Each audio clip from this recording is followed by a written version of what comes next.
Hi, I'm Tony Kent and this is episode 4 of Tony Kent Writes and Chats. It's the 3rd of April, which means it's my 42nd birthday, which is why I have a bottle of Lagavulin and a glass of Lagavulin sitting here, which I'm allowed to have even though we are not quite at 10 AM yet. But it is my birthday, we are all stuck indoors, so the normal rules just don't count. Because it's my birthday, I've also been ordered that I have to wear this for at least some of this broadcast because my wife and son were up at 6 o'clock this morning making it because apparently these sort of things are not essential from Tesco's and Sainsbury's and therefore you can't get them. Luckily, this doesn't come from Sainsbury's, but it is still essential, so we can still get that. So it's been interesting having a birthday on national lockdown.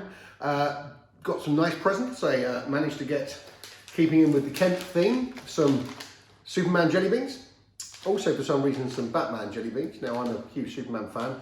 I know that Mason Cross, particularly, is a huge Batman fan. I may send those to him. And I also was allowed to get the largest Toblerone in the world. Now, that's going to get eaten, isn't it? There's no way that's going to last all the way through the lockdown. So I've also been onto Amazon to order a speed ball and a skipping rope because the weight gain of the lockdown has been bad enough, but now it's going to get worse because I have 4.5 kilograms of the world's biggest Toblerone to eat.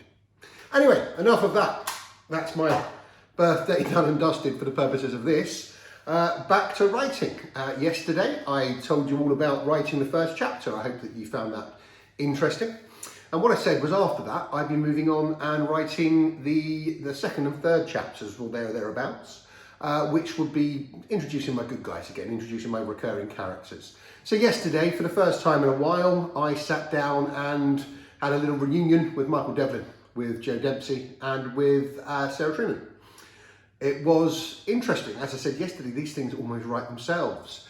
And I think it was a bit of a balancing act yesterday, so I think it's quite interesting to talk about this today, because I don't know how much of a role Michael and Sarah will play in this book. It may well be they don't play any role after what I wrote yesterday. So what I wrote yesterday was a bit of a life event for them, something that was going on in their life that Dempsey would be present at, because he will be the main character in this book. This is very much going to be focused on Dempsey in the way that Marks for Death was focused more, or almost entirely, on Michael.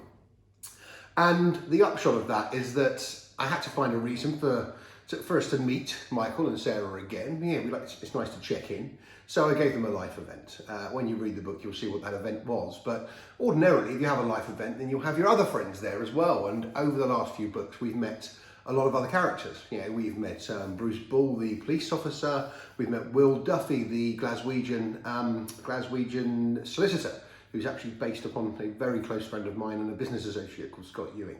Will Duffy is his grandfather's name, so I'm sure he'll be happy for me to tell you that. The balancing act, though, is this. I write a series. Obviously, we've spoken about it over 4 episodes. It's the Dempsey-Devlin series. Some books more Dempsey, some books more Devlin, but it's the Dempsey-Devlin series. And I also try to write them in such a way that they can all be treated as standalones. Now, when you read them, if you read them out of order, then yeah, you'll learn a little bit about things. If you read Mark for Death first, for example, then you'll know who's going to survive Killer Intent. And that will carry on as we go forward. That's unavoidable in a series. But I do like to write these books so that you can just pick up any one and enjoy it as a standalone book. You will always get more if you read the series. Now, that's the balancing act. I don't want people to feel that they have to read the series. I don't want people to feel that they have got to have read number 1 or you have to start here or you won't be able to keep up. I want everyone to be able to keep up when they read any individual book. I also, though, quite enjoy that if I have seasoned readers and loyal fans who are reading all of these books, I hate saying things like that, but still, people who read all of the books and read them in order, that you have little Easter eggs in there. You have little things that people can read and think, oh, that relates back to this. Now, if you're not a long-term reader, then you wouldn't even notice that. And it won't take you out of the game at all. But if you are a long-term reader, then it's nice to have that little reference to something. You can say, oh, I remember that from 2 books ago. Now, that, I think, is quite difficult to do. And there's something that's going to happen later in this book that's going to be a big callback to Killer Intent. And so yesterday for me was a bit of a practice, because I had this life event, and at the life event we had various other characters, and we'll only meet them there because they play no part in the plot. And I had to find a way for those who read the book to be able to enjoy, those who read the book alone, to be able to meet these characters, not think too much of them, like them, but take or leave them in terms of memory. But also, long-term readers, I want them to think, oh, Joelle Levy, wonderful, it's nice to meet you again, and for her to be true to the character who played such a big role in Marked for Death. So it was a balancing act yesterday. It was quite enjoyable. Hopefully, it's a learning curve for me. Hopefully it will teach me the lessons I need to learn for the big one later in the book, for the big callback to Killer Intent. But again, it's a balancing act. I keep saying the same term, and I think I keep going back to it because it's the correct one.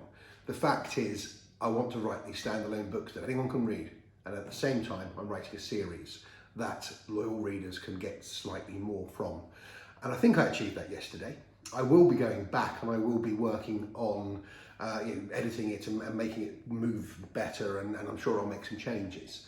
But I hope that what I did yesterday is something that has managed to sort of bridge that gap that I keep talking about.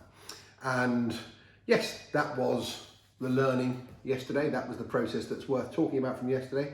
I think tomorrow I will talk to you about word count, word count, and actually how I go about splitting my days in terms of how I write. But I think that's it for now.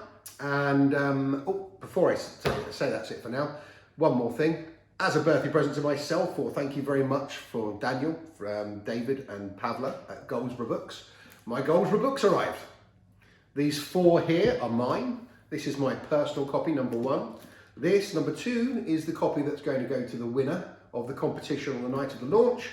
And then number 3 and number 4 are for friends who played a part in the creation of this book.